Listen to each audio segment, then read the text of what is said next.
안녕하세요. 해양수학 실습 네 번째 시간입니다. 일주일이 정말 빨리 가는 것 같아요. 여러분들도 그러신가요? 거두절미하고 오늘도 역시 과제 리뷰부터 차근차근 해보겠습니다. 네, 저번 주에 저희가 포문과 if 부분에 대해서 배웠었죠. 3-1번 과제는 조건에 따라서 그림을 그리되 노가다로 그려보고 또 포문을 이용해서 그려보는 어, 그런 과제였습니다. 제가 아직 채점을 안 해가지고 여러분들께서 과제를 어떻게 하셨는지 아직 보진 못했지만 그래도 뭐 잘 해냈을 거라고 믿어 의심치 않습니다. 일단 제가 짠 코드를 좀 보여드리면, 먼저 초기화 코드는 필수죠. 이거는 제가 중요성을 하도 많이 말씀드려가지고 이제는 모든 분들이 다 이 1번 라인에는 이렇게 초기화 함수를 쓰셨을 거라고 생각을 하는데, 어, 참고로 그 초기화 함수에 이렇게 따옴표 쓰시면 안 돼요. 이거는 제가 스트링이라고 말씀을 드렸었죠. 그냥 이 상태로 쓰셔야 됩니다. 그 다음에 이제 그림을 그릴 건데, 먼저 x 변수의 범위를 이렇게 줘가지고 어디서부터 어디까지의 그림을 그릴 것이다 라고 이제 선언을 해줬고요. 이렇게 두 파트로 나뉘었습니다. 노가다 파트는 뭐 넘어가고요. 포문을 한번 볼게요. 이게 중요하니까요. 먼저 포문의 변수를, 그러니까 인덱스죠. 인덱스 변수를 제가 마이너스 9부터 9까지로 줬습니다. 뭐 딱히 이유는 없고요. 저는 이제 x 플러스 i로 이렇게 편하게 그냥 간단하게 그리기 위해서 이렇게 했는데, 여기 숫자는 뭐 여러분들께서 편하신 대로 하셔도 돼요. 뭐 예를 들면 i는 1부터 19 이렇게 하셔도, 뭐 그냥 플랫 여기 함수 부분을 좀 수정을 해주시면 되겠죠. x, x 플러스 i, 뭐 여기서 마이너스 10 뭐 이렇게 하면 되겠죠. 이런 식으로 이렇게 하면은 마이너스 9부터 9까지 그냥 i에 넣은 거랑 똑같이 그림이 그려지니까 뭐 이런 식으로 하셔도 무방합니다. 이거는 여러분들이 편하신 대로 앞으로도 계속 그렇게 하시면 돼요. 저는 개인적으로 이제 보통 그림을 그릴 때 이제 포문을 돌릴 때 최대한 여기 1로 맞추려고 하는데, 이번 건 좀 간단해서 제가 이렇게 그냥 한 거고요. 그 다음 넘어가면은 이제 검은색 그림이었으니까 블랙 K라고 제가 말씀을 드렸었죠. K에 파라미터를 넣어줬고요. 한 그림창에다가 이제 모든 그래프를 다 그리려고 했으니까 홀드온을 넣어줬습니다. 홀드온은 이런 궁금증을 가지실 분들이 있을 것 같기도 해요. 포문이 돌면서 이 부분이 계속 돌 거 아니에요. 이렇게 돌면서 홀드온은 계속 들어가는데 상관없나요? 하시는 분들이 있을 텐데 전혀 상관없어요. 네, 그냥 이럴 때는 그냥 홀드온 넣어주시면 되고, 다만 홀드 오프만 괜히 안 넣어주시면 될 것 같아요. 홀드 오프를 넣으면은 뭐 예를 들어 여기다가 이 홀드 오프를 넣었다 그러면은 홀드온이 됐다가 그 다음 그래프를 그리기도 전에 이미 여기서 끝나버리잖아요. 그러면은 계속 초기화 되겠죠. 홀드 오프만 안 써주시고 홀드온만 이렇게 쓰셨으면은 어, 괜찮습니다. 그리고 이제 범위를 지정해가지고 0부터 10까지 x축, y축 둘 다 0부터 10까지 이렇게 나오게끔 이렇게 그려봤습니다. 이게 끝이에요. 폼은 어렵지 않죠? 오히려 노가다가 더 힘들고 되게 헷갈렸을 것 같아요. 그쵸? 이렇게 이번 과제는 포문의 소중함을 좀 깨닫게 해드리기 위해서 제출해 보았습니다. 네, 다음 과제로 넘어가 볼게요. 이번에는 좀 쉽지는 않았을 것 같아요.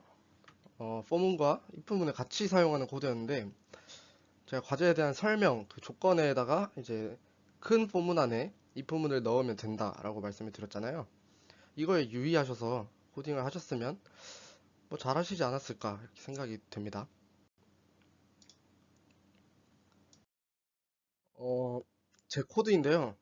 저는 이제 여러분들께 가르치는 입장으로서 코드를 두 가지 방법으로 한번 짜봤어요. 이렇게 포문만 사용하는 방법이랑 제가 조건에서 말씀드렸던 포문에다가 if문을 넣어서 같이 사용하는 그런 방법인데요. 포문만 사용하는 방법은 그냥 여러 포문을 만든다고 생각하시면 될 것 같아요. 각자 이렇게 맞는 색깔끼리 구간을 나눠가지고 마이너스 9부터 마이너스 1, 그리고 원래 얘가 여기 있어도 뭐 괜찮겠죠. 이렇게 뭐 순서대로 코딩을 하고 싶다 이렇게 생각하였으면은 그런 식으로 마이너스 9부터 1, 마이너스 1, 그리고 0, 그리고 1부터 9 이런 식으로 각자 이렇게 구간을 나눠가지고 그거에 해당되는 그런 조건을 줬습니다. 범위는 생략하고요. 뭐 아무튼 이렇게도 짤 수 있다는 걸 보여드리려고 했고, 이제 그 다음에는 포문 안에다가 if문을 넣어가지고 이렇게 조건문을 줘서 if문을 통해서 구간을 나눠가지고 짜본 건데, 마찬가지로 범위는 이제 그 3-1번처럼 이렇게 마이너스 9부터 9로 이렇게 나눴고요. 함수는 이렇게 x 플러스 i를 그대로 이용을 하되 이렇게 조건문을 써서 조건별로 색깔이 다르게 들어가게끔. 네. 결국에 똑같은 상황인 거죠. 두 개 다. 이런 코드를 제가 짜봤습니다. 자, 그럼 이게 어떻게 되느냐? 마이너스 9부터 9니까 이 i에 처음에 마이너스 9가 들어가서 이렇게 쭉 가겠죠. 마이너스 9는 0보다 작네. 그러면 여기 들어가는 거예요. 이렇게 쭉쭉쭉 가다가 이제 만약 0이 됐어요. i가. 그러면은 i가 0이 되면 딱 들어왔을 때, 어, i는 0이니까 0보다 작지 않잖아요. 그러면 이거는 넘어가죠. 이쪽으로 다시 넘어가요. 다음 줄로 넘어가서 i는 0이다. 그러면은 i가 0일 때는 그래프를 빨간색으로 그려야겠다.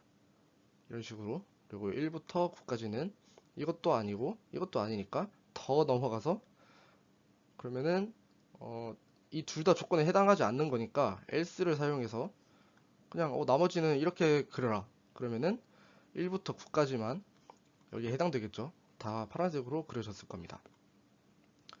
홀드온 빼먹으시면 안 되고요. 결국 이제 포문이 돌면서 각자의 이렇게 맞는 자리에 이렇게 들어가는 식으로 이렇게 포문이 돈다고 보시면 될 것 같아요. 생각보다 뭐 그렇게 어렵진 않죠.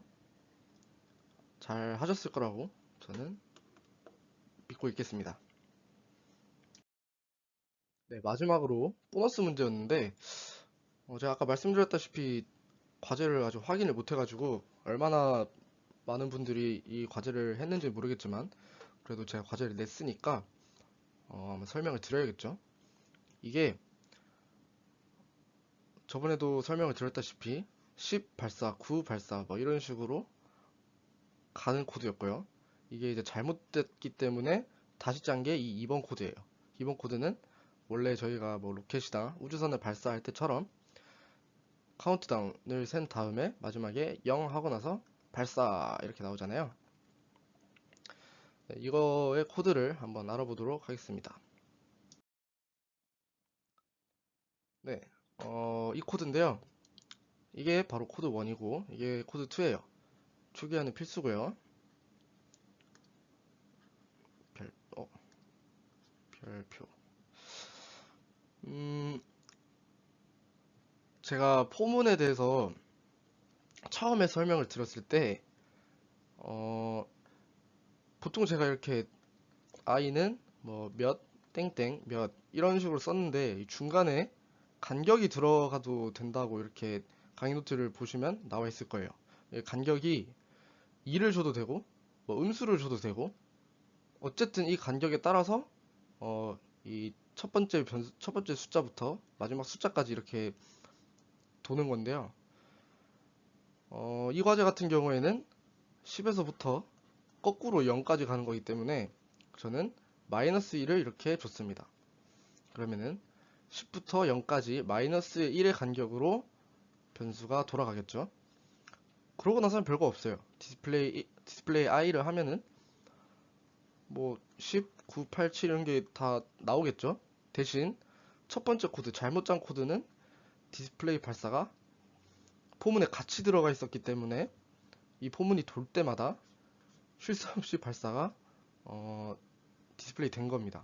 이런 식으로 10 발사, 9 발사, 8 발사 뭐 이런 식으로 계속 됐겠죠. 그러면은 자 여기서 뭐가 잘못됐느냐? 이게 밖으로 빠져야겠죠. 포문 안에 들어가서 계속 돌면 안 되고. 그래서 제가 지금 보니까 코드 2번을 조금 어렵게 짜긴 했네요. if 문을 썼으니까. 사실 if 문을 쓰셔도 되고 포문을 이렇게 쓴 다음에 이 부분만 밖으로 빼셔도 됩니다. 어쨌든 코드를 실행시켰을 때 포문이 다 돌고 난 다음에 이 디스플레이 발사가 들어가기 때문에요. 자, 일단 뭐 코드 2번은 제가 if 문을 사용해 가지고 마찬가지로 10부터 0까지 마이너스 1 간격으로 이렇게 10, 9, 8 이런 식으로 포문이 돌 거고요.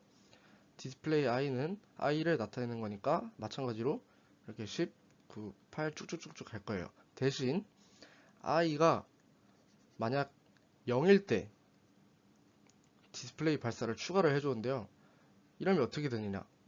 10일 때는 가다가 i가 0일 때니까 나 아니네 하고 이거 무시하고 갈 거예요. 9도 마찬가지고 쭉쭉쭉쭉 가다가 이제 드디어 0차례가 됐을 때 딱 디스플레이 0 하고 나서 자기도 가려는데 아이고 왜 이러냐 가려고 하는데 i가 0이면은 이 명령을 수행을 해라.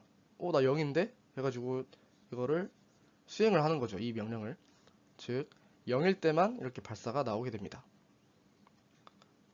사실 두 번째 과제를 했으면은 이 과제는 거의 거저먹기여가지고 어렵진 않았을 것 같아요. 그냥 살짝 웃자고 이렇게 낸 거니까 너무 부담 안 가지셨었으면 좋겠고 이상으로 과제 리뷰를 마치도록 하겠습니다. 자, 오늘 처음 배워볼 내용은 바로 인덱싱과 슬라이싱인데요. 자, 이렇게 데이터가 있어요. 근데 만약에 이게 너무 커요.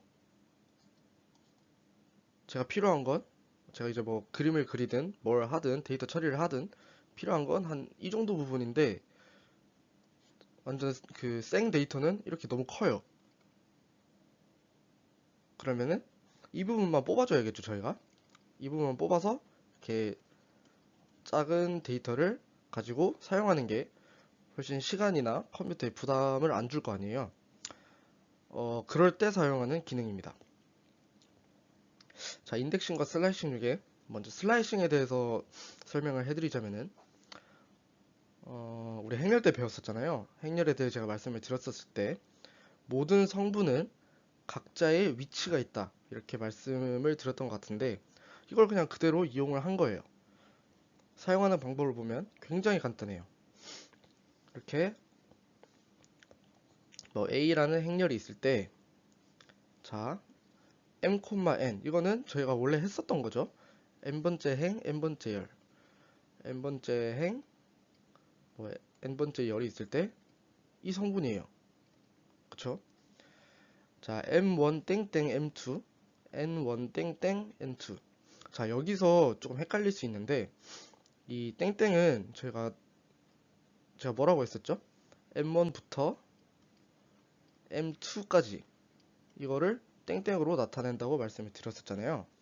참고로 여기 전체랑 헷갈리시면 안 되는 게 이것만 쓰시면은 전체지만 이 숫자 사이에 땡땡을 쓰면은 이거는 m1부터 m2까지다를 알고 계시면 될 것 같아요. 이것도 마찬가지로 m1 땡땡 m2 그 다음에 콤마 n1 땡땡 n2 이런 식으로 되는데 여기 M1이 있고, 아이고, M1, M2, 그리고 여기 N1, N2 이런 식으로 있어요.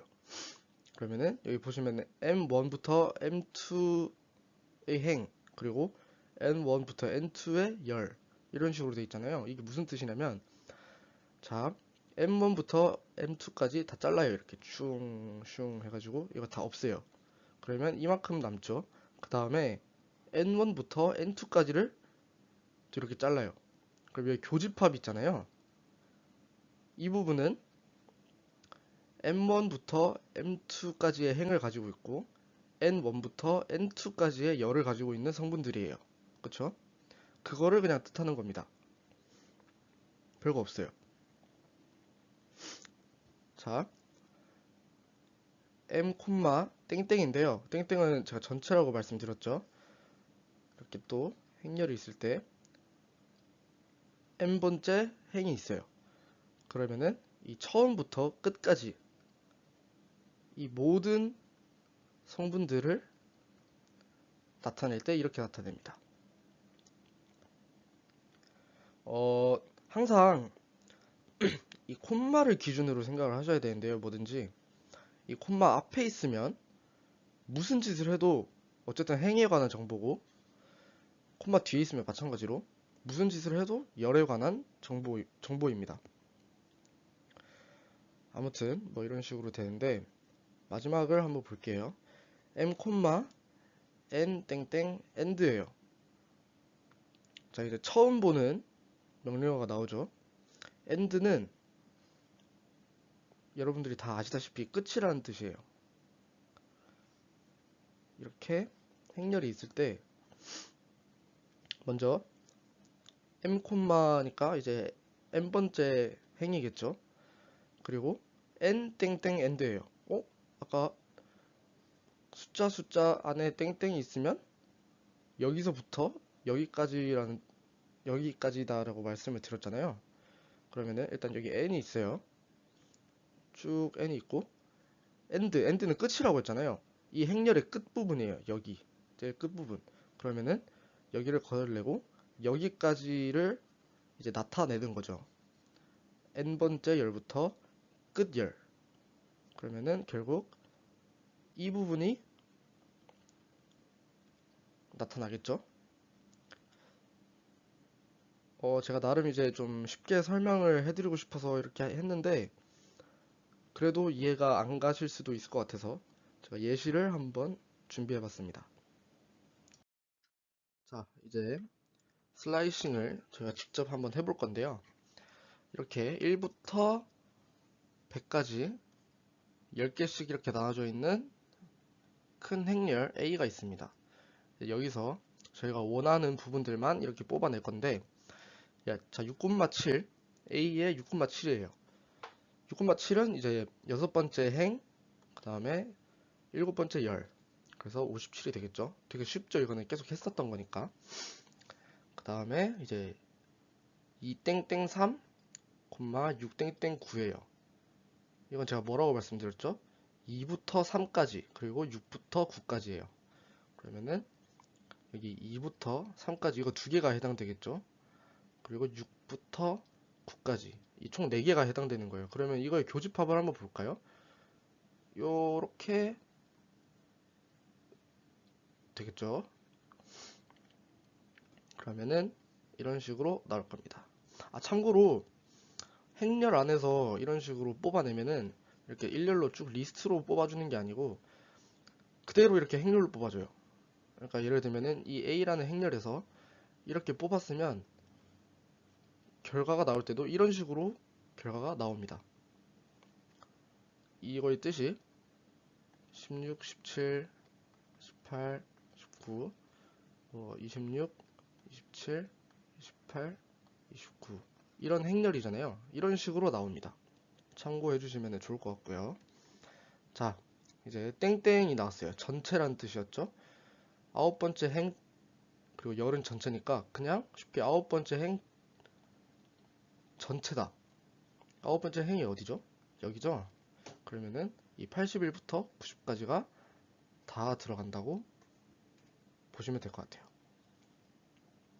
마지막으로 AND 명령어를 쓴 슬라이싱인데, 자, 5,7 땡땡 AND면은 7부터 끝까지예요.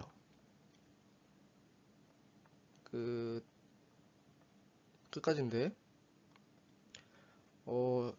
이 A라는 행렬은 10바의 10이잖아요. 그쵸? 그러면 끝을 저희가 알고 있어요. 10이에요, 10. 결국 5,7 땡땡 10이다. 뭐 이런 식으로도 볼 수 있을 것 같은데요. 다섯 번째 행, 여기죠. 그 다음에 일곱 번째 열부터 끝까지인 거예요. 그러면은 이 교집합을 찾아야겠죠. 47부터 50까지가 되겠네요. 이 end라는 명령어는 지금 같은 경우에 저희가 10바의 10이라는 걸 알잖아요. 이럴 때는 그냥 솔직히 말해서 안 쓰셔도 되는데, 나중에 이제 데이터를 다루다 보면은 막 행렬의 차원이 어마무시해져요. 2786 곱하기 14,326 뭐 이런 식으로 되면은 이 숫자를 어떻게 기억해요? 되게 어렵잖아요. 괜히 13426이었나? 뭐 이런 식으로 괜히 썼다가 제대로 처리가 안 될 수도 있고, 그럴 때 이제 마지막까지 아니면은 마지막을 뽑아내겠다 할 때는 그냥 end를 써주는 겁니다. 이해가 잘 가시나요? 네, 그럼 이번에는 인덱싱입니다. 인덱싱은 슬라이싱이랑은 좀 다르게 별도의 인덱스를 이용해서 원하는 값을 이렇게 뽑아내는 거예요. 여기 보시면 별도의 인덱스라고 되어 있죠. 살짝 저희 그 저번 주에 if문 했을 때 논리 연산자들을 막 이용해서 조건에 맞으면은 명령을 수행시키고 조건에 맞지 않으면 그냥 패스하고 뭐 이런 식으로 했었잖아요. 똑같아요. 똑같이 한 데이터에서 본인이 원하는 조건을 이렇게 설정을 해서 하나의 인덱스에 이렇게 선언을 해주시고 이걸 이용해서 값을 뽑아내는 겁니다. 인덱스에서는 그냥 조건문을 사용하는 거랑 find라는 명령어를 쓰는 방법이 있는데요. 솔직히 말씀드리면은 저는 이 find 명령어를 쓸 필요성은 잘 모르겠어요. 그래도 일단 알아만 놓으시는 것도 되게 좋을 것 같아서 설명은 드리도록 하겠습니다. 자, 사용 방법인데요. 먼저 이렇게 인덱스를 선언할 변수를 설정을 합니다. 저 같은 경우에는 아까 여기서도 잠시 보여드렸다시피 이 ind라는 변수를 좀 많이 사용하는데요. 인덱스를 줄여가지고 이렇게 쓰기도 하고, 뭐 한 글자 뭐 i나 뭐 n 뭐 아니면은 뭐 대문자 i 뭐 이런 식으로 쓰면은 다른 변수랑 좀 헷갈리기 쉬워가지고 그냥 이거는 인덱스다 이걸 좀 보여주기 위해서 이렇게 많이 사용하는데요. 인덱스를 여러 개 써야 할 경우가 당연히 있겠죠. 그러면은 뭐 인덱스 언더바 1 아니면 뭐 언더바 2 이런 식으로 하기도 하고, 아니면은 보다 좀 직관적으로 인덱스에 언더바 해서 뭐 그냥 조건을 간단하게 이렇게 뭐 한 영어로 한 두세 글자 뭐 이런 식으로 써가지고 간단하게 붙여준다거나 뭐 이렇게 사용을 합니다. 아무튼 이렇게 조건을 선언을 해주고 난 다음에 이제 본인이 그 원하는 그 조건의 값들을 뽑아내야 되잖아요. 그러면 아까 슬라이싱이랑 비슷하게 그냥 변수에다가 넣어주면 돼요. 그 인덱스 자체를요. 예를 들면은 이게 막 A다. 그럼 A에다가 이런 식으로 해주면은 이 인덱스라는 변수에다가 저희가 조건을 이렇게 설정을 해줬잖아요. 그럼 그게 이 A에 해당이 돼가지고 A 안에서 아까 말했던 이 그 조건에 해당되는 값들을 이렇게 뽑아줄 수 있는 거예요. find도 똑같아요. 그냥 다만 이 find 명령어를 쓰고 안 쓰고 차이인데 조금 다른 게 있다면은 find에다가 이렇게 원하는 조건을 넣어주면 이것도 물론 이 명령어를 쓰긴 쓰는데 똑같이 변수를 넣어줘야 돼요. 이렇게 뭐 ind를 해가지고 find 조건 이런 식으로 넣어줘야 돼요. 그 다음에 이걸 그대로 뭐 이런 식으로 해주는 겁니다. 근데 이 차이점이 이 위치 정보라고 나와 있잖아요. 이 명령어를 사용을 하면은 그 조건에 해당하는 이 성분의 위치 정보가 나옵니다. 그럼 이 위치 정보를 여기 넣어줘가지고 A 행렬에 이 위치에 해당하는 성분을 뽑아라. 그러면은 A에서 이 위치에 있는 애니까 이거겠구나 하면서 이렇게 뽑아주는 거예요. 무슨 말인지 조금 이해가 안 가실 수 있는데 저는 솔직히 이 find 함수를 사용하는 거에 대해서 뭐큰 메리트를 못 느끼기 때문에 물론 나중에 이 find 함수를 써야 할 경우가 있을 수도 있긴 하지만 저는 일단 그 위에 그냥 바로 이렇게 조건을 사용해서 변수에 그냥 바로 직접 이렇게 선언해 주는 거를 좀 추천을 해 드릴게요. 네, 이번에도 역시 인덱싱의 예시를 한번 살펴볼 건데요. 이 A는 그대로 1부터 100까지의 숫자들입니다. 잠시만요. 1부터 100까지의 숫자들이고 이제 여기서 첫 번째 예시를 볼게요. 이게 둘 다 똑같은 건데 하나는 find를 사용한 거고 하나는 그냥 일반 조건을 넣어준 거예요. 이거는 똑같으니까 그냥 하나만 예시를 한번 살펴볼게요. 자, 먼저 ind라는 변수에다가 이 조건을 선언을 해줬어요. 제가 아까 조건은 저번 if문을 사용했을 때처럼 그 논리연산자를 써야 된다고 말씀을 드렸잖아요. 자, 여기서 보시면은 A에서 80보다 큰 조건, 이 조건을 인덱스에 선언을 하겠다. 그러면은 이 ind라는 변수는 A 중에서 80보다 큰 성분들을 내포하고 있는 거예요. 그 의미를 내포하고 있는 거예요. 그러면은 이 조건을 아까 넣어준다고 했죠. A에다가 이렇게 넣어주면 80보다 큰 애들이니까 81부터 100까지겠죠. 이게 이렇게 나오는 겁니다. find도 마찬가지예요. A에서 80보다 큰 애들을 찾는 거니까 이런 식으로 나올 거예요. 이게 조건이라고 말씀을 드렸는데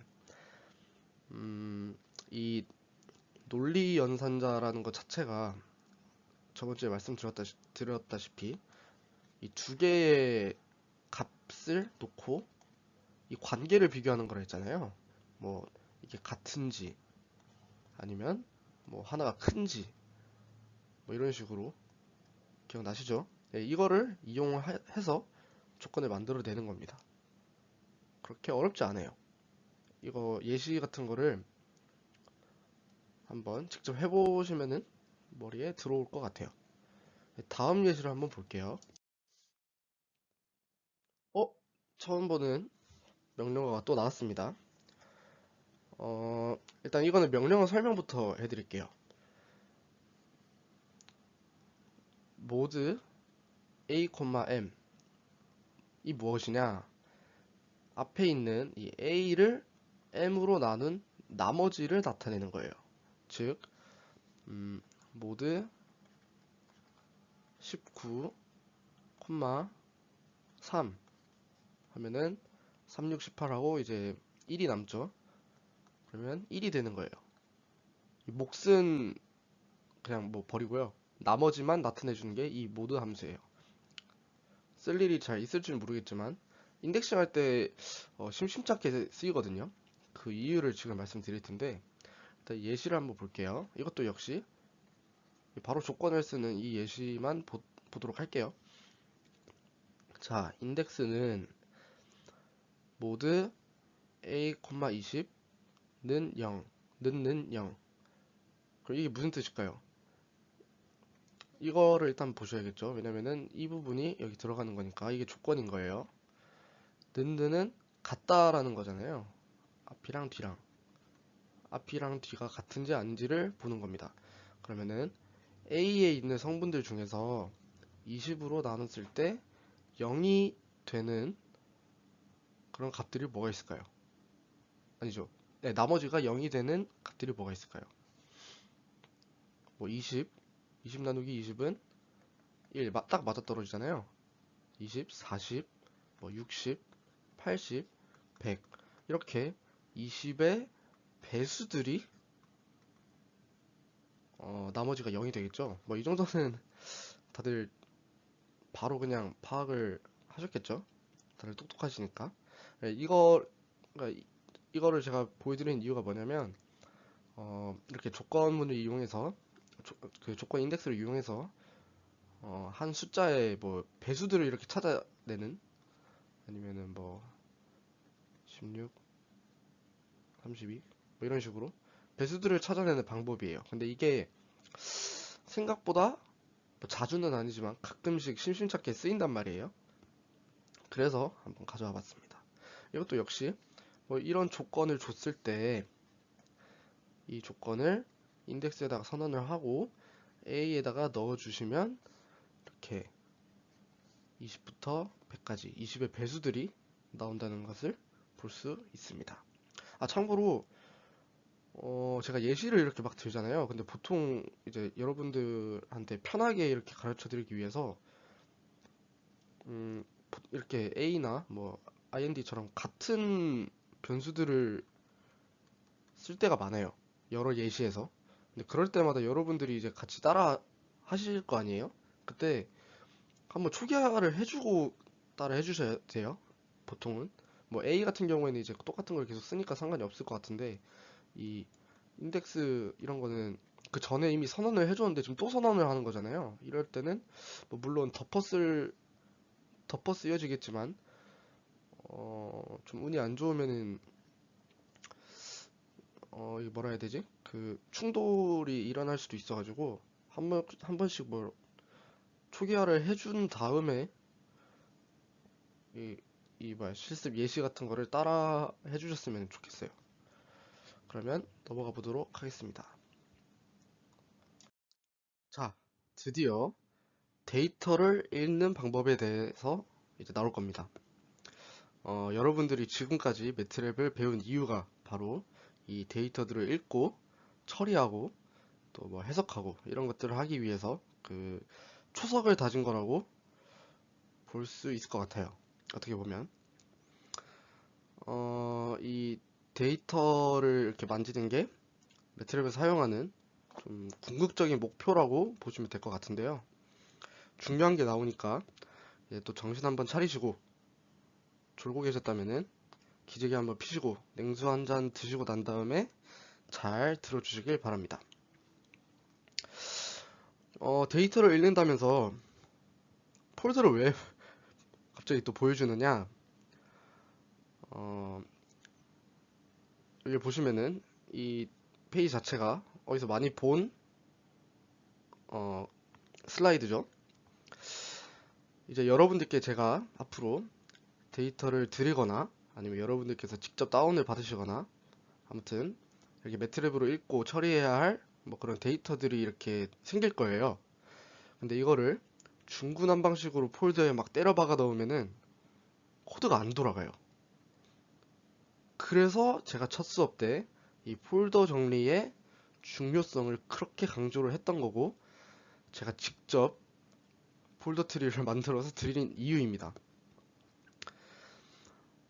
간단하게 보시면은 뭐 여러분들께서 이 폴더 트리를 쓰고 계신지 모르겠지만 음, 어쨌든 이 과제 폴더가 이렇게 있을 거예요. 주차별로. 주차는 아니고 이제 수업별로죠.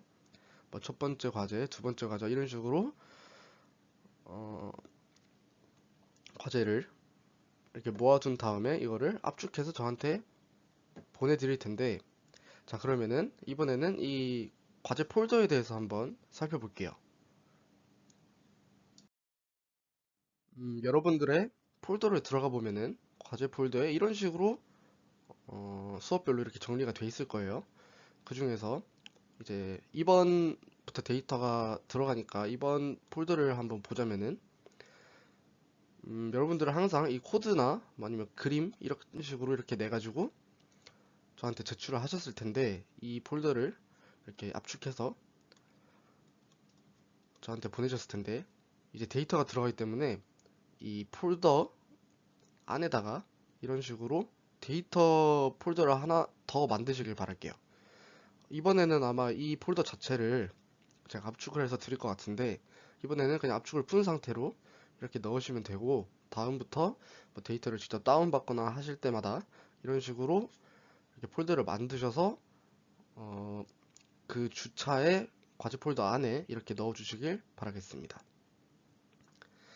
그러면은 이제 과제 폴더를 들어가면 이런 식으로 코드랑 데이터 폴더가 나올 거고, 데이터 폴더를 들어가면은 이런 식으로 데이터들이 쭉 있을 건데,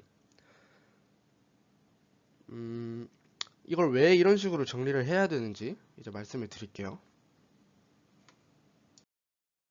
어, 전 수업 때 제가 경로에 대해서 간단하게 언급한 적이 아마 있었을 거예요. 코드를 실행시키거나 아니면 데이터를 읽을 때 매트랩이 인식할 수 있는 경로에 파일들이 있어야 하는데요. 이 경로를 설정해주는 방법에 두 가지 방법이 있습니다.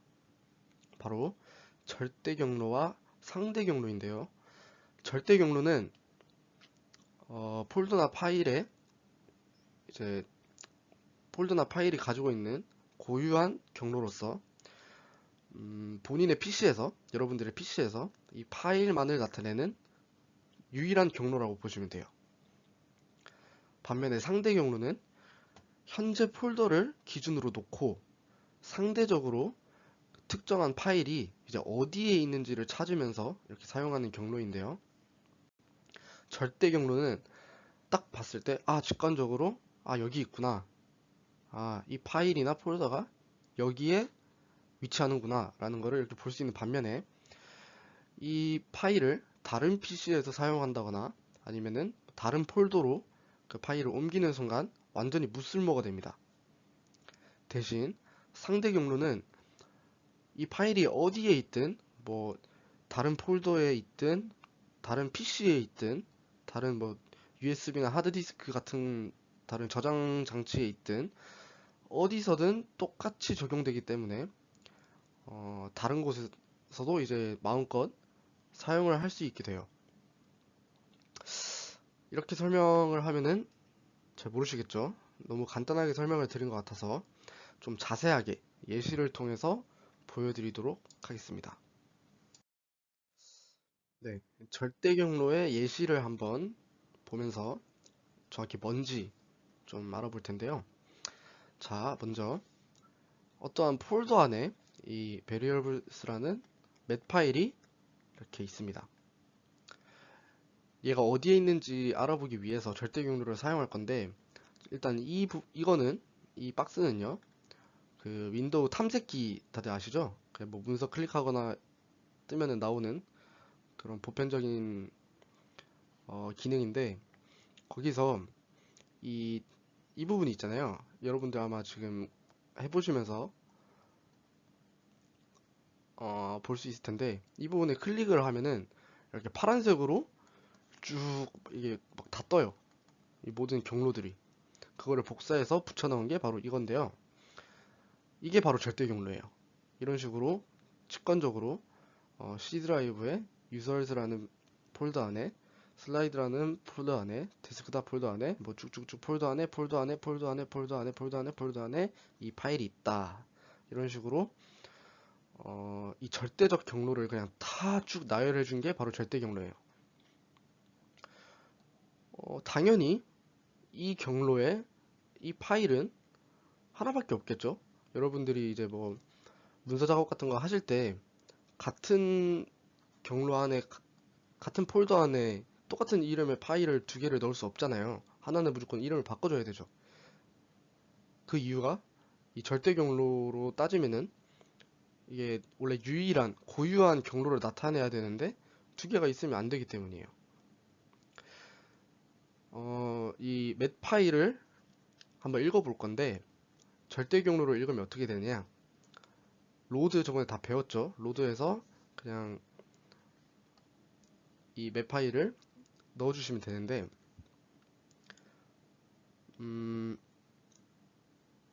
이제 저번 같은 경우에는 그냥 현재 폴더 안에 이 맵 파일이 그냥 들어있었잖아요. 그래서 그냥 variables.mat 파일을 넣어도 돌아갔는데 이거는 지금 다른 폴더에 있기 때문에 그 경로를 다 입력을 해줘야 됩니다. 그래야 매트랩이 인식을 해요. 절대 경로를 넣으면은 이 모든 경로를 이렇게 다 쭉 나열을 해줘서 이거를 로드를 한다. 제가 아까 말씀드렸다시피 고유한 경로라고 했죠. 고유한 위치. 이렇게 경로를 쭉 썼을 때 이 맵 파일이 있는 곳은 하나밖에 없기 때문에 그거를 매트랩이 인식을 하고 이렇게 받아오는 겁니다. 이거는 이제 저번에 여러분들이 했었던 과제로 했었던 과제로 했었던 그 맵 파일인데요. 이런 식으로 절대 경로를 사용하면은 여러분들의 PC에서는 이렇게 아무런 어려움 없이 받아낼 수 있어요. 하지만 이 절대 경로를 그대로 이 코드를 그대로 가지고 제가 만약에 그걸 열어봐요. 아니다. 이건 제 코드니까 이걸 가지고 여러분들이 열어봐요. 그럼 여러분들한테는 당연히 안 열리겠죠. 왜냐?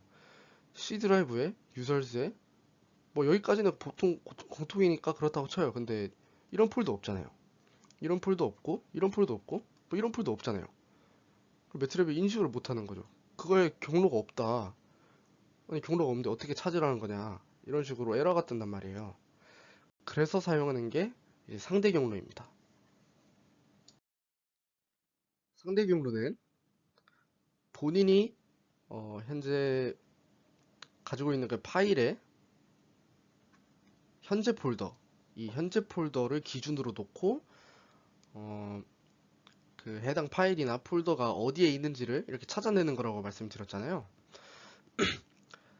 여러분들이 매트랩을 처음 켰을 때 코드를 작성하시고 이걸 실행시키면은 아마 현재 폴더가 다른 데로 가 있어서 뭐 이런 식으로 경로를 찾을 수 없습니다. 뭐 이렇게 이런 박스가 뜰 거예요. 이거 한번 다들 보신 적 있죠? 제가 저번에는 뭐 이렇게 경로의 추가를 누르거나 해서 이렇게 매트랩이 인식을 할 수 있게끔 하면 된다라고 말씀을 드렸었는데 더 편한 방법이 있어요. 경로에 추가를 하면은 매트랩 프로그램에 경로들이 너무 많이 쌓여서 이제 이것도 메모리를 막 잡아먹고 되게 꼴보기 싫을 수 있거든요. 그냥 폴더 변경을 해주면 이 현재 폴더가 이거는 그냥 그 매트랩 켰을 때 이제 스크립트 옆에 있는 현재 폴더 박스예요. 그 처음에 인터페이스 가르쳐 드렸을 때 말씀드렸던 이 현재 폴더가 이 코드가 있는 그 폴더로 바뀝니다. 이 폴더 같은 경우에는 홈워크 04라는 폴더가 되겠네요. 왜냐면 그 안에 이 홈워크나 이 데이터 같은 것들을 제가 넣으라고 말씀드렸잖아요. 그럼 이 hw 언더바 04라는 폴더에 기준을 놓은 거예요. 그럼 여기서 저희가 똑같이 절대 경로와 똑같이 이 맵 파일을 읽으려고 하잖아요. 그러면은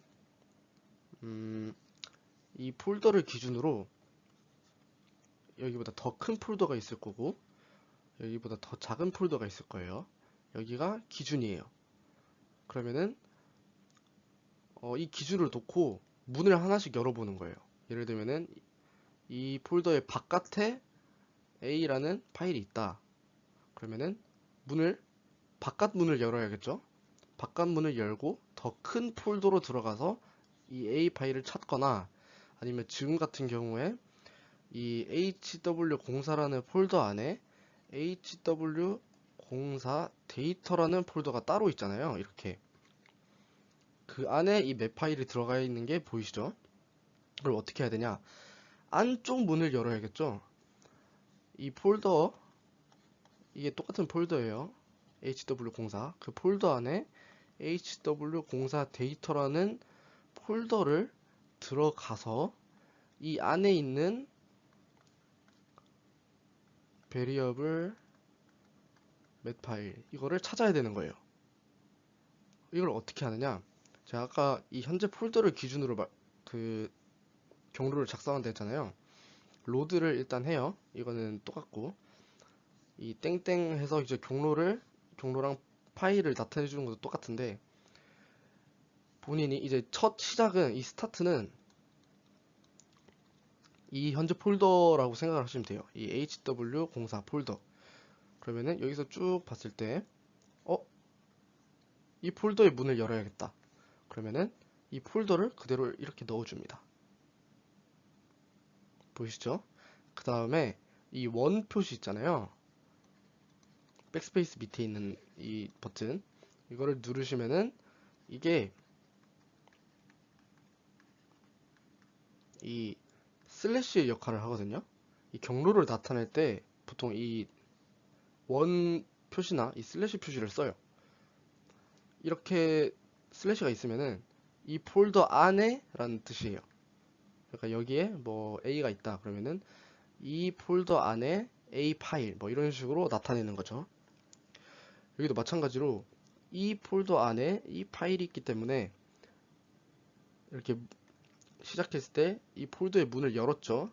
그럼 그 안에 이 맷 파일을 읽어라 라고 이제 매트랩한테 명령을 하는 거예요. 무슨 말인지 이해가 가시나요? 이해가 안 가시는 분들이 있을 수도 있으니까 제가 한 번 더 설명을 드리자면 이게 지금 현재 폴더인 거예요. 이거를 탐색기로 나타냈을 때 이 폴더 안에 있는 지금 이 폴더인 거예요. 이 폴더가 HW04예요. 여기서 이 데이터 폴더가 안에 이 데이터 폴더가 들어 있고요.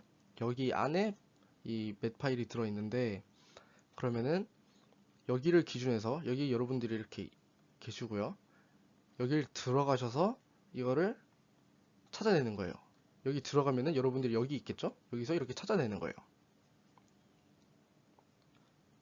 이게 바로 상대 경로입니다. 근데 이게 다른 PC에서 가능한 이유가 뭐냐면은 여러분들이 HW04라는 폴더를 저한테 제출을 하실 거예요. 그쵸? 이 폴더가 있고 안에 데이터 폴더가 똑같이 있겠죠. 이런 식으로.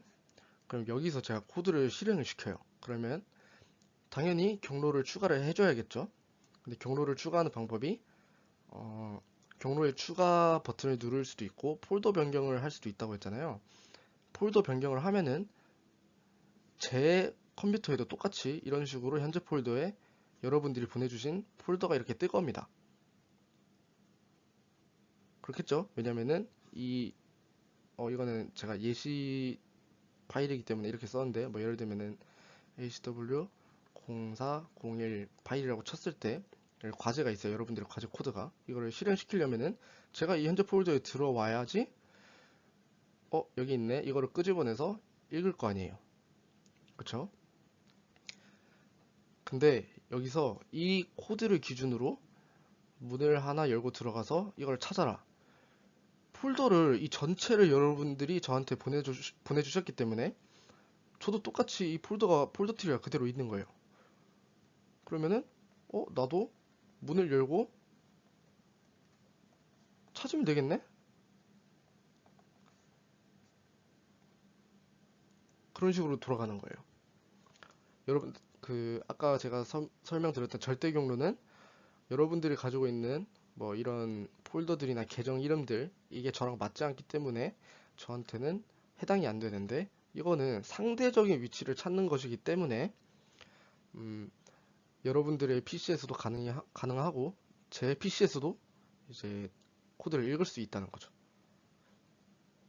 좀 개념이 쉽지는 않죠. 근데 음, 한번 구글링을 해보셔가지고 절대 경로, 상대 경로에 대해서 한번 찾아보시면은 되게 뭐 예시들도 많을 거고 그럴 것 같긴 해요. 제가 설명을 잘 못해가지고 좀 그렇네요. 이해가 잘 되셨으면 좋겠네요. 이제 그 절대 경로와 상대 경로를 조금이나마 쉽게 좀 차이점을 보여드리기 위해서 제가 이렇게 예시를 한번 만들어 왔는데, 이거는 뭐 코딩 그런 건 아니고요. 그냥 일상생활이라고 볼 순 없죠. 아무튼 그냥 되게 쉽게 풀어서 좀 설명을 해드리려고 해요.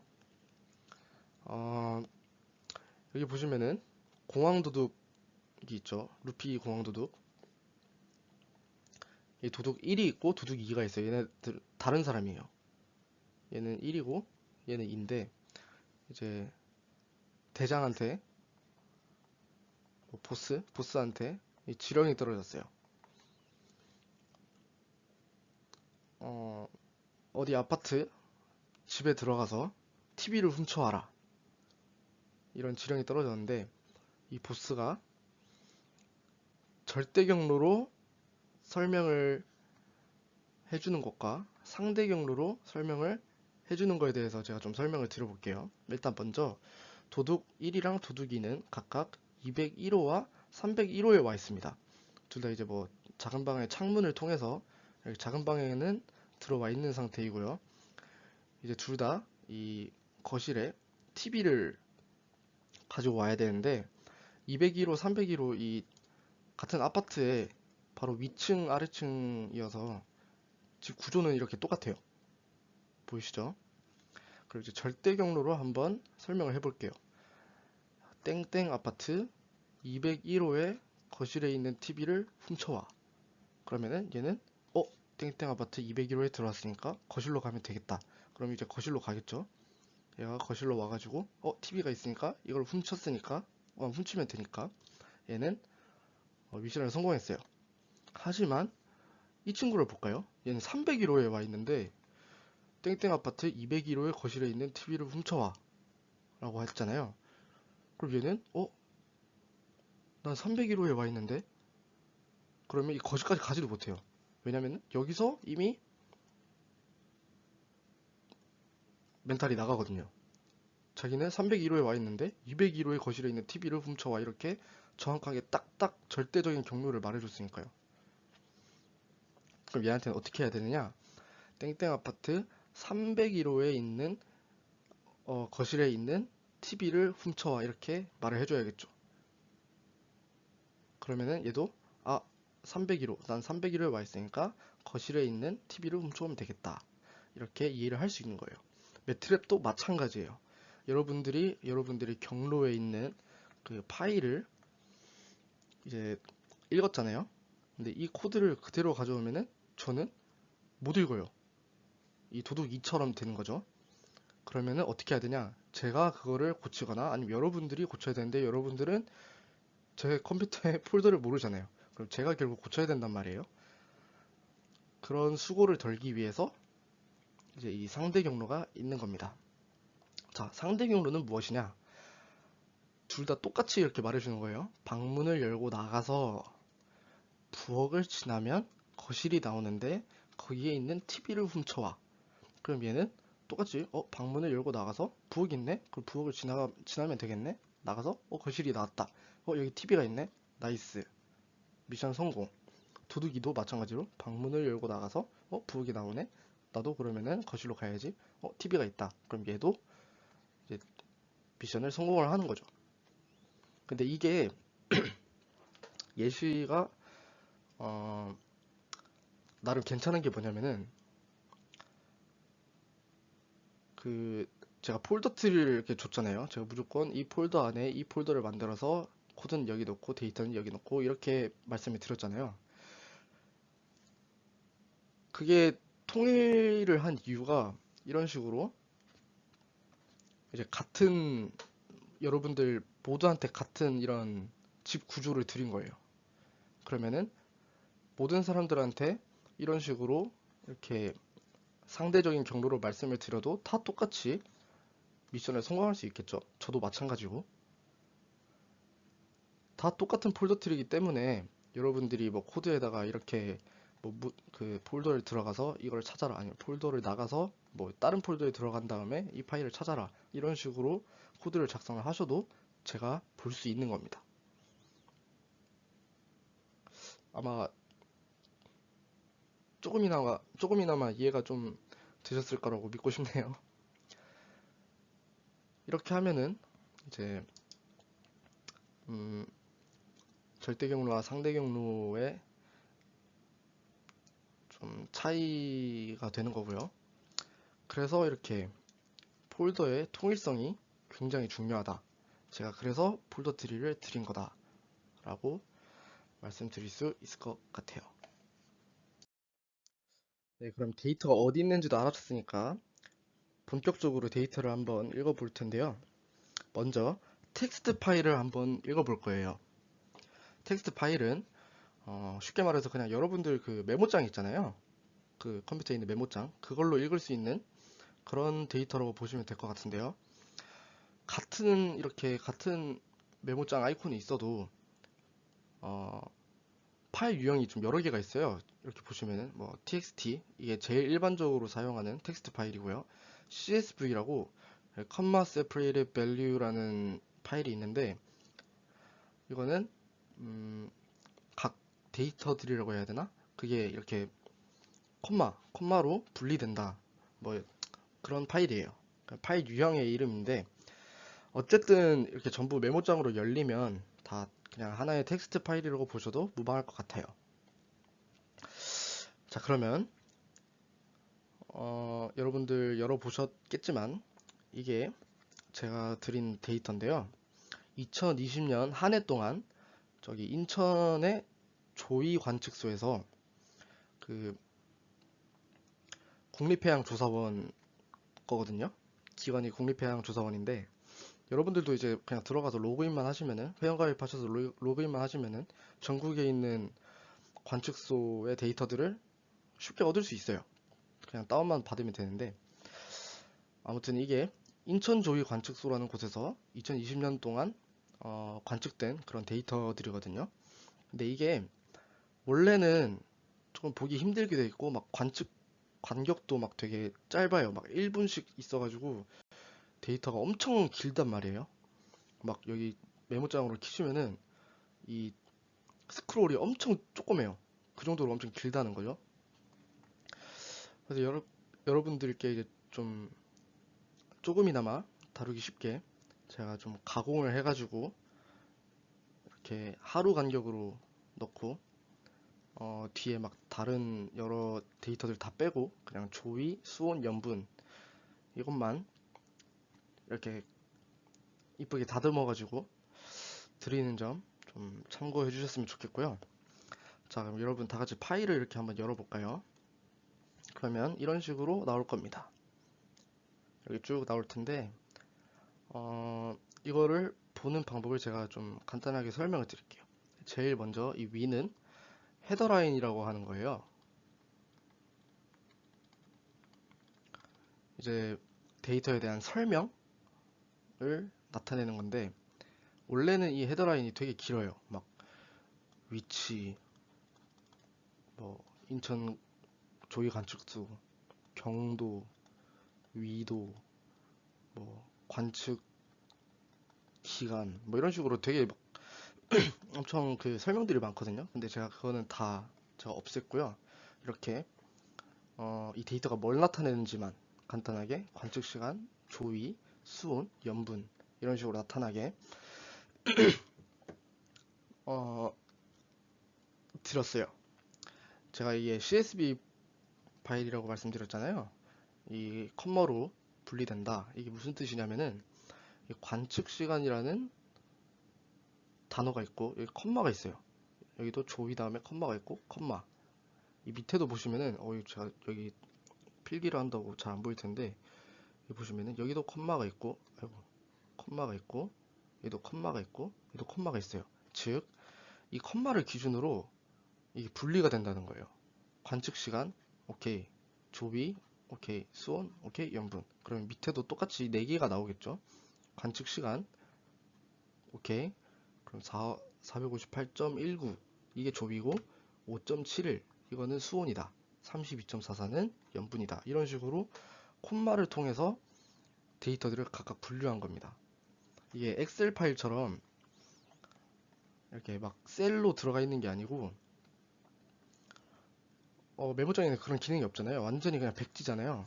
그래서 이거를 구분하려면 여러 가지 방법이 필요한데 뭐 슬래시라던가 아니면 이 짝대기라던가 아니면 그냥 공백, 그냥 스페이스 있잖아요.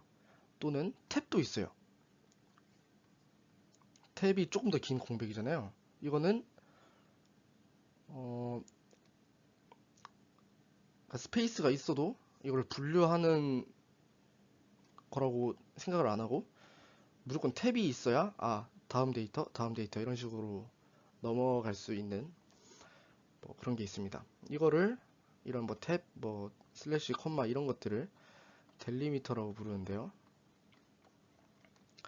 이것도 헤더라인이랑 같이 바로 뒤에서 조금 더 한번 다뤄볼게요. 어쨌든 이 데이터는 이런 식으로 이루어진다는 점, 그리고 여러분들이 항상 데이터를 확인하실 때 데이터를 읽기 전에 이런 식으로 한번 켜보시고 이런 식으로 돼 있구나 라는 거를 먼저 확인을 해보는 그런 습관을 가지시길 바랄게요. 그렇다고 해서 막 괜히 막 이것저것 막 클릭하다가 데이터 훼손시키면 안 돼요. 그거는 조심하셔야 돼요. 네, 그래서 이런 텍스트 파일들을 읽기 위해서 필요한 명령어가 있는데요. 저희가 맷 파일을 읽었을 때 로드를 이용했던 것처럼 텍스트 파일은 이 텍스트 스캔이라는 명령어를 사용합니다. 근데 이 텍스트 스캔을 사용하기 위해서는 어떠한 일련의 과정이 필요한데요. 먼저 명령창에 이 doc 텍스트 스캔을 입력하셔가지고 열어보시고 도움말을 참고해 주시길 바랄게요. 그럼 이제 저는 간단하게 설명을 드리자면 먼저 fopen이라는 명령어를 사용해서 파일을 열어요. 이제 프로그램상으로 여는 거죠. 그러면 뭐 이런 파일 아이디가 나오게 되는데 물론 이 파일 아이디를 어떠한 변수에다가 이렇게 받아줘야겠죠. 그래야 이 변수를 뭐 실행시키거나 읽었을 때 그 해당되는 파일 아이디가 나오겠죠, 당연히. 아무튼 이 파일 아이디가 뭐냐면은 뭐 어떻게 보면 텍스트 스캔이라는 명령어를 쓰게 해주는 그런 어떤 코드 같은 거예요. 제가 알기로 이 FID의 종류가 뭐 3이랑 -1 정도 있는 걸로 알고 있는데 fopen을 사용하신 후에 이, 이 파일 아이디 변수를 열어서 아니 뭐 작업 박스를 통해서 한번 확인을 해보시게 되면은 3 또는 -1이 나올 거예요. 3으로 나오면은 이제 정상적으로 파일이 열린 거고요. -1이 나온 거는 에러 같은 거예요. 그러면은 이거를 이렇게 텍스트 스캔을 사용을 해도 파일이 안 열립니다. 참고해 주시고요. 이제 텍스트 스캔을 사용을 해볼 텐데 여기에다가는 바로 이 변수를, 이 파일 아이디를 받았던 변수를 그대로 넣어주시면 됩니다. 이렇게. 그러고 나서 파라미터로 이 포맷 스펙이라는 그런 여러 파라미터들을 넣어줘야 되는데요. doc 텍스트 스캔을 확인하시면서 이런저런 포맷 스펙을 꼭 확인해 보시길 바라겠고요. 일단 가장 간단한 것들부터 말씀을 드릴게요. 자, 여기 보시면은 FID는 뭐 설명을 드렸고요. 여기 R이라고 있잖아요. 이게 fopen 할 때 파라미터 중 하나인데 이게 read의 약자로 뭐 읽기 전용이라는 뜻이거든요. 이 파일을 열었을 때 뭐 read를 할 건지 아니면은 뭐 write를 할 건지 뭐 이런 식으로 뭐 읽기 전용으로 할 거냐 뭐 쓰기 전용으로 할 거냐 아니면 뭐 둘 다 할 거냐 이런 식으로 나타낼 수 있는데 사실 안 써도 돼요. 제가 알기로는 저는 보통 안 써요. 근데 이거는 뭐 그냥 설명에 있길래 알아만 두시라고 그냥 넣어봤고요.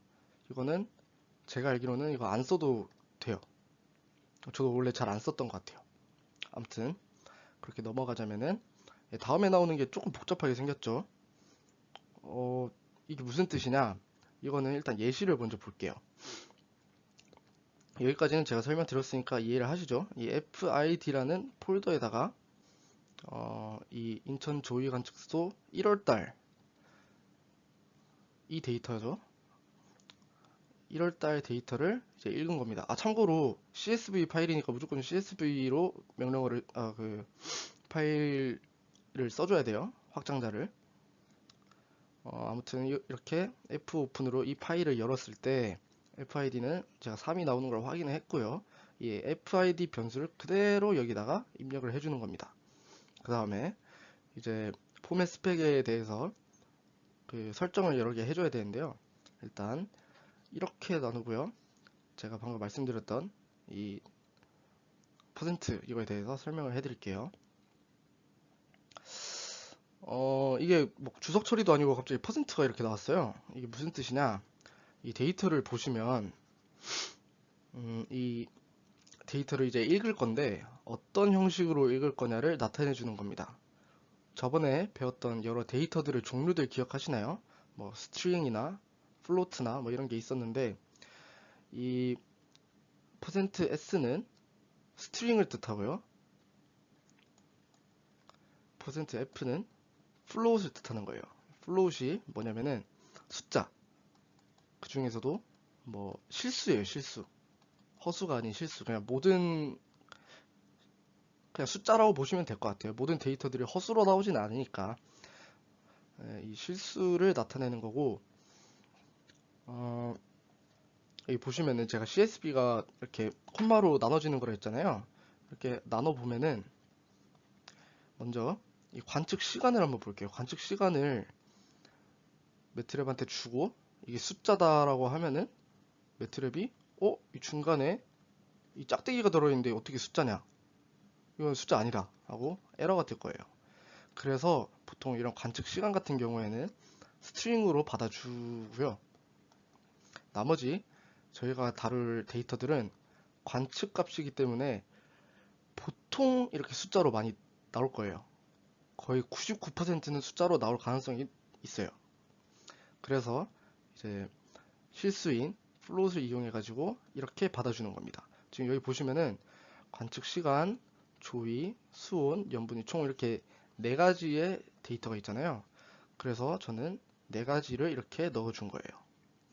스트링, 그 다음에 나머지 조위는 관측값이니까 플롯, 수온도 플롯, 염분도 플롯 이런 식으로 이거를 설정을 해줘야 됩니다. 그래야 매트랩이 이런 데이터구나 그럼 이거를 이렇게 받아야겠구나 하고 알게 되는 거예요. 자, 그 다음은 이제 아까 바로 전 슬라이드에서 나왔던 헤더라인즈랑 델리미터인데 제가 델리미터 아까 2로 썼던 것 같은데 제가 실수했었네요. 아무 생각 없이 i입니다. i 이거는 헷갈리시는 분 없도록 제가 정정을 하겠습니다. 헤더라인스는 이제 제가 아까 말씀드렸다시피 설명이에요. 설명. 데이터에 대한 설명. 근데 이거를 이렇게 헤더라인스라는 파라미터를 넣어주고 난 다음에 뒤에 숫자 1을 써줬잖아요. 이게 무슨 뜻이냐면은 이런 데이터가 있을 때 설명이 몇 줄이냐를 나타내는 거예요. 제가 아까 전에는 원래 설명이 되게 많았는데 제가 그걸 다 없애고 이것만 냅뒀다고 말씀을 드렸잖아요. 그러면은 설명이 한 줄밖에 없죠. 왜냐면 이 밑에서부터는 다 데이터니까. 그래서 1만 써주면 매트랩이 이거는 설명이구나 하고 이거를 빼고 여기서부터 데이터로 인식을 하고 받습니다. 자, 그 다음에 이 델리미터는 뭐냐? 이게 CSV 파일이라고 했잖아요. CSV는 컴마를 이게 아니죠. 이거죠. 컴마를 이용해서 데이터를 구분한다 라고 말씀을 드렸는데 이제 그 구분자를 뭘 사용하는지에 대해서 이제 여러분들이 매트랩에게 알려줘야 돼요. 제가 아까 말씀드렸다시피 스페이스가 있을 수도 있고 슬래시가 있을 수도 있고 뭐 탭이 있을 수도 있고 컴마가 있을 수도 있고 여러 가지를 사용하기 때문에 데이터마다 다 달라요. 이거는 그래서 이제 그거를 매트랩한테 설명을 해줘야 콤마로 구분되어 있는 데이터니까 콤마가 나오면은 데이터 첫 번째 거는 끝나고 이제 두 번째 데이터 또 콤마가 있으면 세 번째 데이터 이런 식으로 매트랩이 인식을 할 수 있는 거예요. 아시겠나요?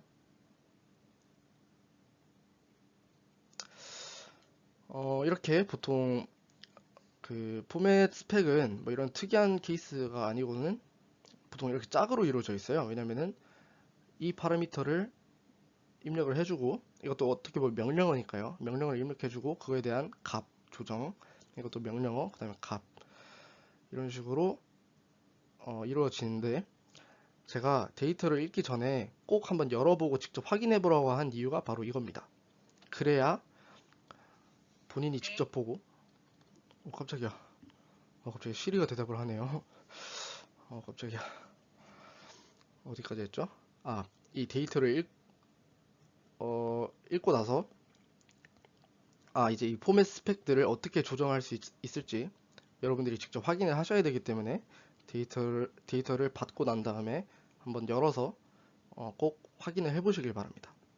자, 그러면 이제 본격적으로 이 코드를 이용해서 데이터를 읽어 볼 텐데요.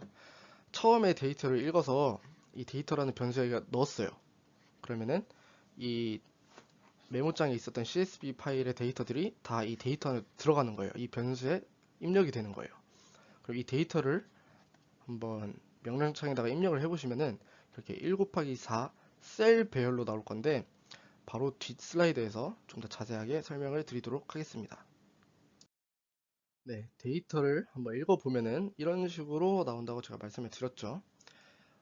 이게 1 곱하기 4의 셀 배열로 나오는데 자, 첫 번째는 셀이라고 적혀 있고 나머지 2, 3, 4번은 더블이라고 적혀 있어요. 이게 무슨 뜻이냐?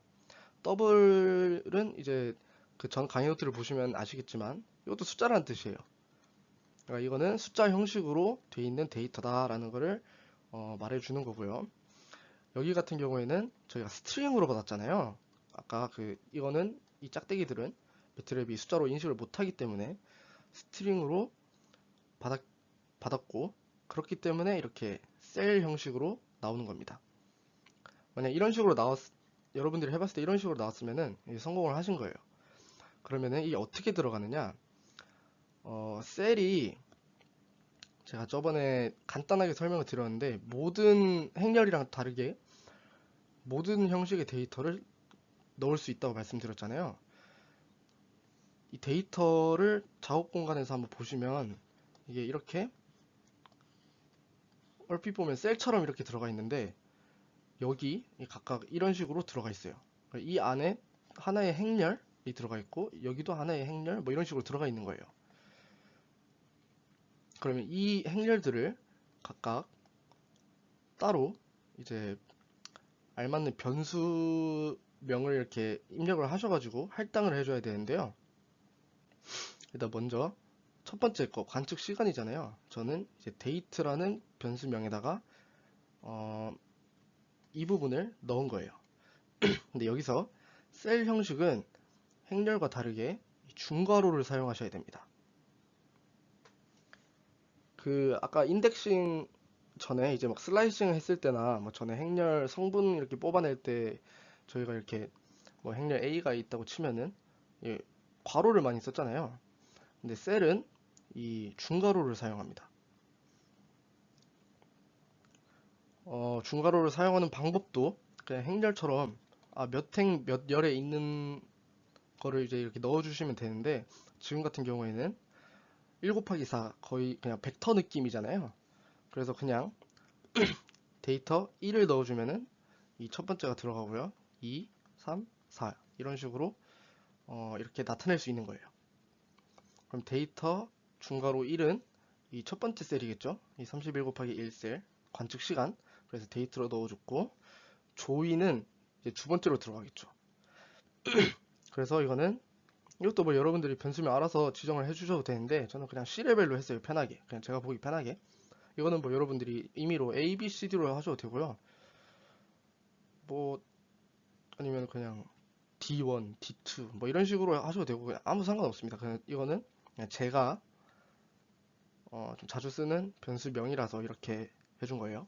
수온, 템퍼러처를 이렇게 넣어줬고요. 이제 염분, salinity를 넣어줬습니다. 이런 식으로 입력을 하고 실행을 시키면 이제 최종적으로 여기 작업 공간에 데이트와 salinity, C레벨, 템퍼러처가 이렇게 각각 들어가는 걸 볼 수 있는데, 여기서 차원을 보시면 다 31 곱하기 1이잖아요. 그 이유가 뭐겠어요? 관측 시간이 제가 하루 간격으로 이렇게 넣어놨잖아요. 1월달은 총 31일이 있기 때문에 31에 이렇게 데이터가 여기 쭈루룩 있는 겁니다. 1월 1일에 조위 이 값이겠죠. 458.19, 뭐 452.01 이런 식으로 여기 C레벨에 들어가 있을 거고요.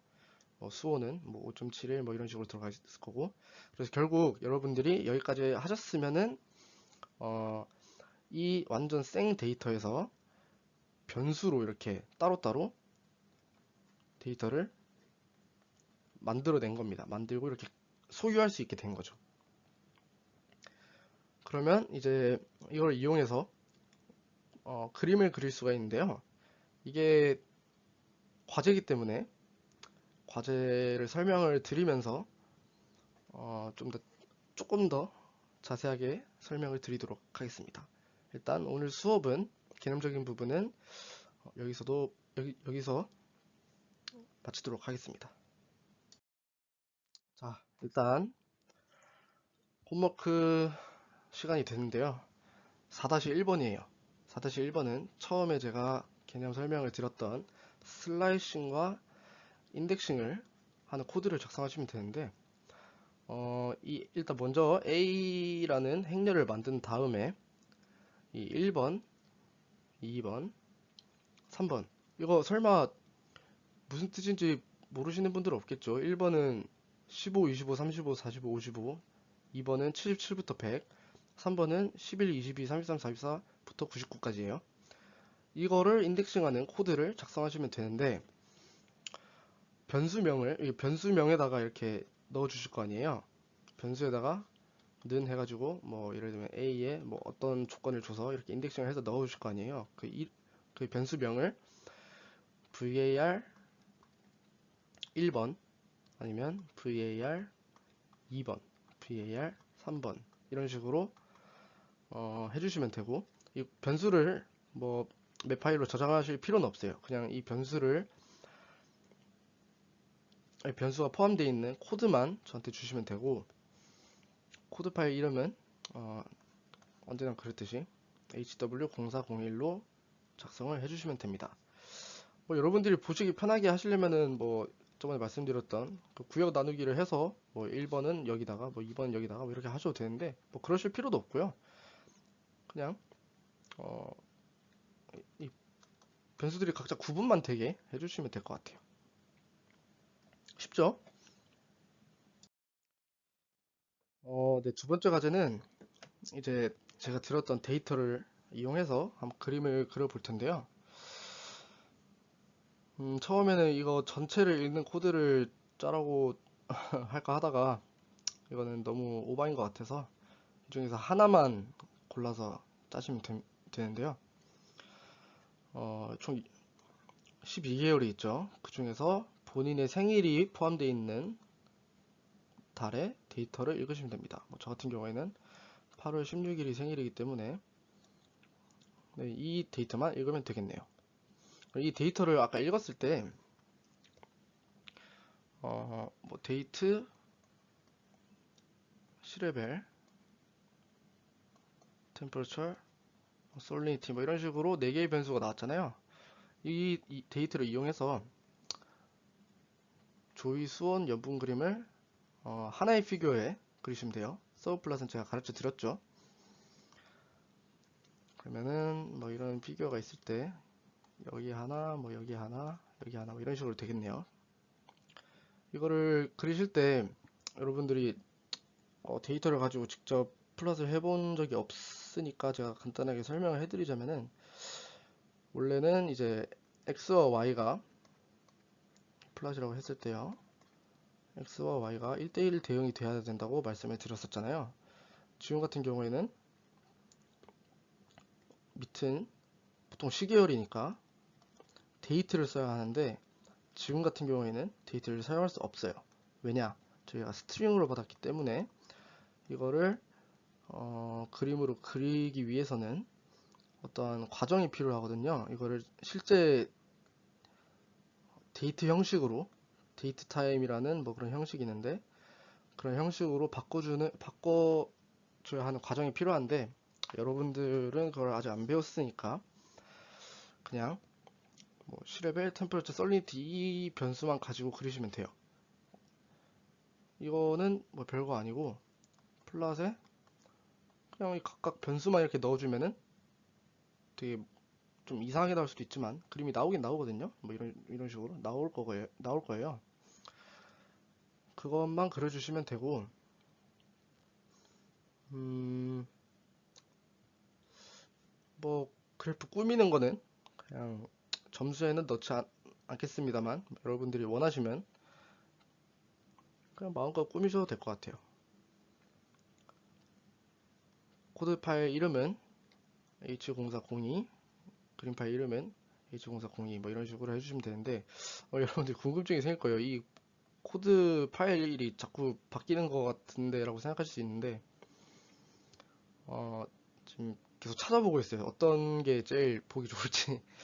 근데 아마 이게 제일 낫지 않을까 싶긴 한데, 일단은 이번에는 이런 식으로 해주시면 됩니다.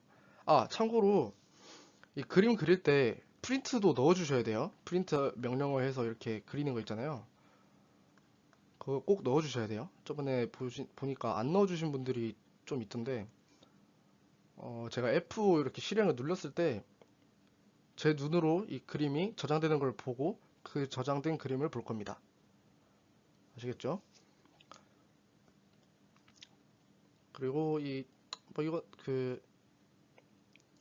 프린트 파라미터 같은 경우에는 저번과 마찬가지로 dpng에 R200으로 하겠습니다.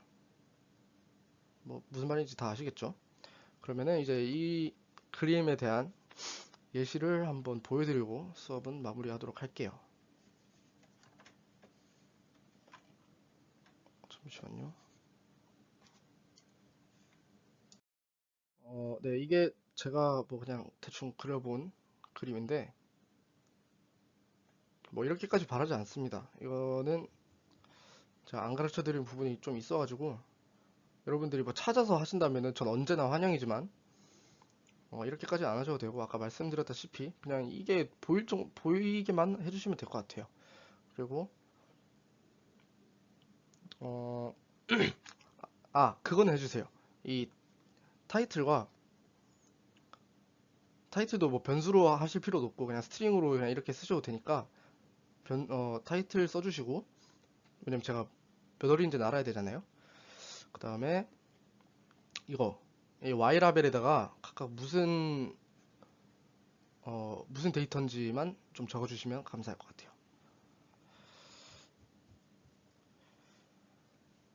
음, 여러분들의 건승을 빌도록 하고, 마지막으로 이제 주의사항 한번 설명드리고 끝낼게요. 네, 과제는 코드 2개랑 그림 하나 해서 총 3개의 파일이고요. 제출 기한은 4월 9일 자정까지입니다. 오늘도 시간이 가면 갈수록 늘고 있는 것 같아요. 큰일이네요. 오늘도 역시 목이 다 쉬었고요. 어, 되게 재미없는 강의 항상 들어주시느라 감사하고 정말 고생 많으셨습니다.